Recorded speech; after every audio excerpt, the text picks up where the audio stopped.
गेल्या 2 दिवसापासून किशोरप्पांची एक क्लिप फिरते व्हॉट्सअपला की आदिवासींना कोरोना झाला नाही पण पाटलांसोबत राहून कोरोना झाला बा. याच्यावर आपलं काय मत पडतंय? तर मुळात हा विषय हास्यास्पद आहे. विरोधकांकडून ज्या पद्धतीने पसरवला जातो आहे हे काही राजकारणाचा मुद्दा होऊ शकत नाही. विरोधकांकडे आज विकासावर बोलण्यासाठी मुद्दे नाहीत म्हणून अशा खोट्या एडिट केलेल्या क्लिप ते व्हायरल करत आहेत. यामध्ये आमच्याकडे ज्या दिवशी प्रवेश झाला, काही आदिवासी बांधवांचा प्रवेश झाला आणि आमच्या महाराष्ट्र नवनिर्माण सेनेतून काही मनसेचे माजी पदाधिकारी होते, त्यामध्ये आबा हिरामन बाविस्कर असतील, आबा हरी पाटील असतील, यांचा प्रवेश झाला आणि गमतीत आप्पासाहेब बोलले की अनेक लोकांना या जगामध्ये कोरोनानं कोणालाही सोडलं नाही, पण माझ्या या देशातल्या राज्यातल्या मतदारसंघातल्या आदिवासी बांधवांना कोरोना झाला नाही. तर तो का झाला नाही? कारण की आदिवासी बांधव हे जल, जंगल, जमीन याची प्रामाणिकपणे सेवा करत असतात. त्यांचा आहार विहार हे पारंपरिक दृष्टिकोनातून आलेलं आहे आणि म्हणून या सर्व आदिवासी बांधवांना कोरोना होत नाही हे सांगत असताना त्यांचाच एक मित्र, आबा हरी पाटलांचा मित्र, खालून त्याने एक गमतीत एक संवाद साधला की आप्पा यांना कोरोना झाला होता आणि यांना दोघांना झाला नाही. मग त्यावेळेस त्यांनी सांगितलं की का रे बाबा तुला कसं कोरोना झाला नाही?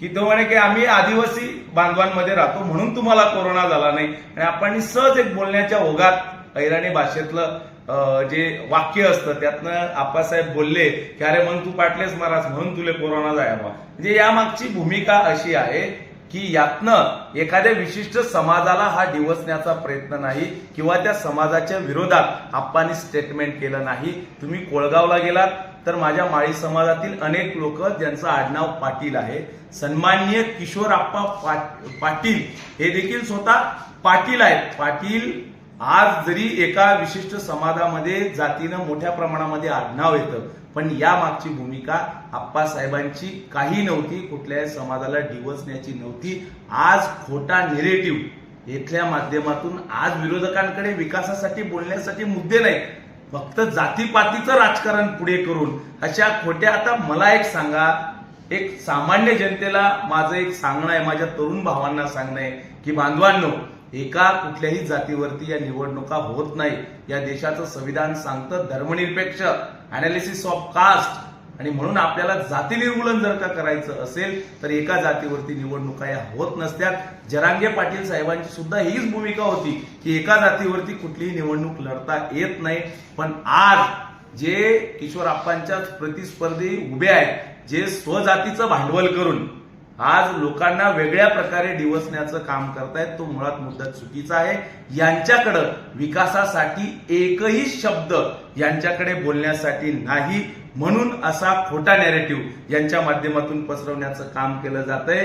ज्या लोकांचं, मी तर या बाबतीत दिलीप भाऊ वाघांचे आणि त्यांच्या कार्यकर्त्यांचे आभार मानेल की आज आमचे ते राजकीय विरोधक असू द्या, पण त्यांनी आणि त्यांच्या कार्यकर्त्यांनी हे थोम पसरवण्याचं काम केलेलं नाही. राजकीय लढाया होत असतात. आज राजकारणात आमचे मतभेद असतील, पण मनभेद आमचे कोणासोबत देखील नाहीत. पण दुर्दैवानं अमोलभाऊ शिंदे यांच्या कार्यकर्त्यांनी हे जे पसरवण्याचं काम केलंय, मी त्यांना माझं जाहीर आवाहन आहे की तुम्ही अहिराणी भाषा अगोदर इथली समजून घ्या.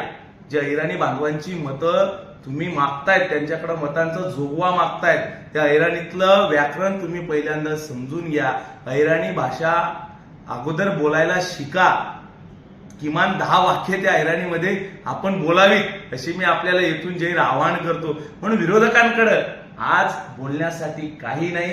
काहीतरी जनतेच्या कोर्टामध्ये काहीतरी खोटा चेंडू फेकायचा आणि लोकांना भ्रमित करायचं, एवढं चुकीचा आणि रडीचा डाव विरोधकांच्या माध्यमातून खेळला जात आहे. किशोरप्पा पाटलांनी कोविड काळामध्ये अत्यंत चांगलं काम केलं. रेमडेसिवीर जे इंजेक्शन होतं कोविड काळातलं, हे काही कुणाची जात बघून किंवा धर्म बघून कोणापर्यंत पोहोचवला नाही. आणि मला माहितीये, मी ज्या समाजातून, आदरणीय दादा ज्या समाजातून आहेत, समाधान भाऊ ज्या समाजातून आहेत, आम्ही जातीनं मराठा समाजाचे आहोत. आम्ही धर्मनिरपेक्ष, अनालिसिस ऑफ कास्ट या उद्देशानं चालतो. छत्रपती शिवाजी महाराजांच्या विचारावरती चालतो. गाव खेड्यातला माझा मराठा समाजाचा बांधव सुद्धा अशा खोट्या अफवांना बळी पडणार नाही. शोषित वंचित जरांगे पाटलांना अपेक्षित असणारा मराठा समाज हा आज देखील किशोरप्पांकडे आहे. हे जे सरंजामी आज जातीच्या नावानं मतं मागतायत, हे यांच्याकडं विकासासाठी एकही मुद्दा नाही. आणि यांना जर विकासावरती बोलायचं असेल, सन्माननीय किशोरप्पा पाटलांनी 3,000 कोटीचा विकास या भडगाव पाचोरा मतदारसंघामध्ये केला. जर यांच्यात हिंमत असेल तर यांनी छत्रपती शिवाजी महाराजांच्या पुतळ्यासमोर यावं आणि तेथे जाहीर डिबेट करावा. आपल्या सर्व पत्रकार बांधवांना मी विनंती करेल की यांना किंवा यांच्या प्रतिनिधीला पाठवा आणि विकासावर यांच्यामध्ये चर्चा करायची हिंमत असेल तर ती चर्चा आपण घडून आणूया. किशोरप्पा पाटलांचा 3,000 कोटींचा विकास हा कागदावरती एकनी एक त्याची एंट्री, कुठलं काम कुठे झालं या सर्व मी गोष्टी सांगेल. या भडगाव पाचोरा मतदारसंघातली जनता विरोधक जेवढी दुधखोडी समजतात तेवढी ती नक्कीच नाही. आणि माझा मराठा समाज सुद्धा अशा खोट्या अफवांना बळी पडणार नाही. आणि म्हणून अशा प्रकारे मी या आपल्या पत्रकार परिषदेच्या निमित्तानं माझ्या सर्व जाती धर्मातील तरुणांना एक हात जोडून नम्रपणे आवाहन करतो, बांधवांनो, की कुठल्याही जाती धर्माच्या याला तुम्ही बळी पडू नका. आणि अशा चुकीच्या प्रथा परंपरा या मतदारसंघामध्ये साधारणपणे अनेक वर्षापासून चालत आलेल्या आहेत. एक कर्तबदार माणूस असणाऱ्या किशोरप्पा पाटलांच्या पाठीशी आपण सर्वजण उभे राहूया आणि येणाऱ्या 20 तारखेला त्यांना प्रचंड मतदान करूया. आणि जे जातीवाद करणारे हे जे विरोधक आहेत, सामान्य जनता जातीवाद करत नाही. सामान्य गावातला तरुण कुठल्याही समाजाचा घ्या,